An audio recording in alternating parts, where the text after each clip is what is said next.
Hey guys, it's me, Emily again. Last lesson we went over the Palomar knot and the dropper loop knot. Now today's lesson, lesson number 3, also our last lesson on knots to know. We will be going over the surgeon knot and the uni knot. So here's Mike teaching you guys. All right, here we go. So this first one is pretty simple. This line right here is going to be coming from your fishing pole.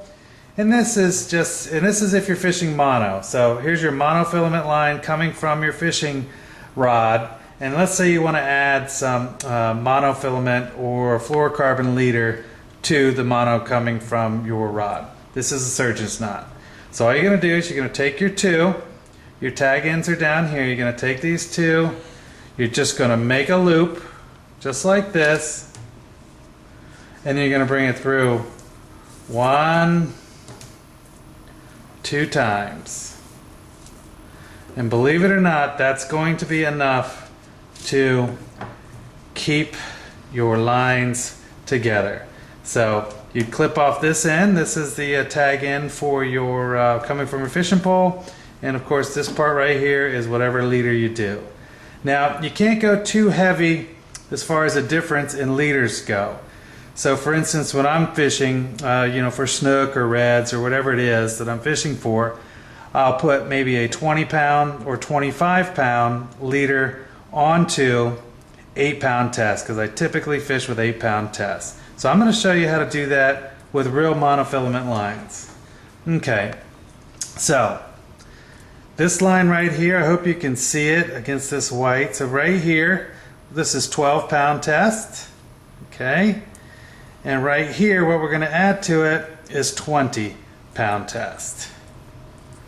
So with 12-pound test, you could probably go up to 30 pounds as far as your shock leader goes. But you can do the same thing. You're just going to take them side by side like this.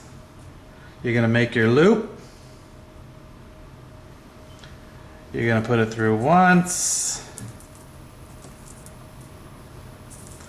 Put it through twice. Wet it, cinch it down, and that's what you end up with. So a super strong knot, just like that. You're going to clip your tag ends off, obviously. So here's your leader side, here's your fishing pole side. Great quick way to tie mono on mono or mono on a fluorocarbon leader. Now this next one we're going to do is very, very tricky.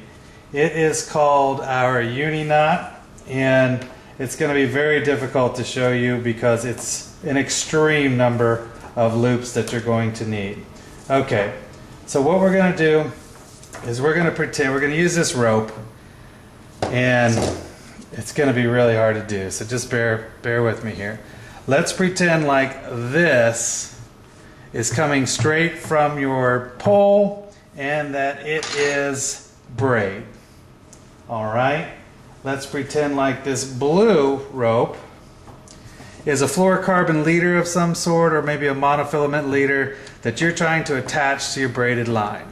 Now this uni knot is basically 2 knots that you're going to tie that are going to come together and lock onto each other. So you need a lot of twirls when you're doing this, but we're only going to use 3 because this rope is too dang thick. So you take your ropes, you make a loop just like this. So there's your loop. Remember, this is your mono or fluorocarbon, this is your braid. You're going to take these two. Normally you would do, I'm going to do 3. So 1, 2, just like this. Okay, that's what I'm going to do, but normally you would do this 15 or 20 times and you cinch this down.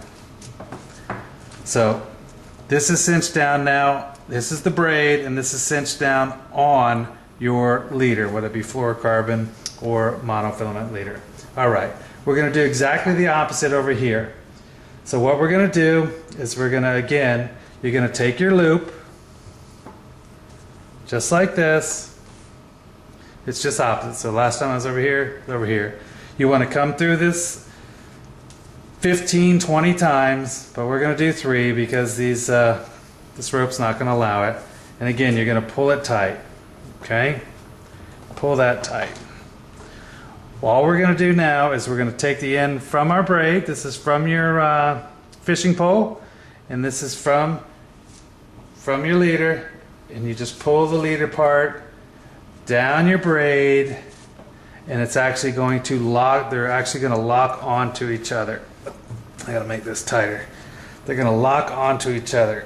I'm pulling as hard as I can, and they're locked even with just 3. So you're going to have a knot like this, but normally it's going to have 1, 2, 3, 4, 5, 6, 7, 8, 9, 10, all the way out to about 15 or 20 knots on either side of this, because it takes a lot to lock onto braid. Braid is too slippery. So this is how your knot ends up looking. You're going to take a tag in here, you're going to cut that off, you're going to take your tag in here and cut that off, and that's how you're going to be able to add some sort of shock leader to your braid without having to use a barrel swivel or something else to attach the two. This is your uni knot. Again, it takes a lot of practice, so practice at home before you have to do it on the boat with the wind and everything else like that. But make sure you do 15 or 20 loops on each side, or it won't lock the way you need it to lock. But that's it. Those are our last 2 knots. Those are the 6 knots that I think every fisherman needs to know. And then you have it covered from there. But that's it. So until next time, that's it. Last class. Hey guys, this was our last lesson on knot tying. We went over 6 basic knots that every fisherman should know. You should just use those every single time you go fishing. Hope you guys enjoy it and go slay them.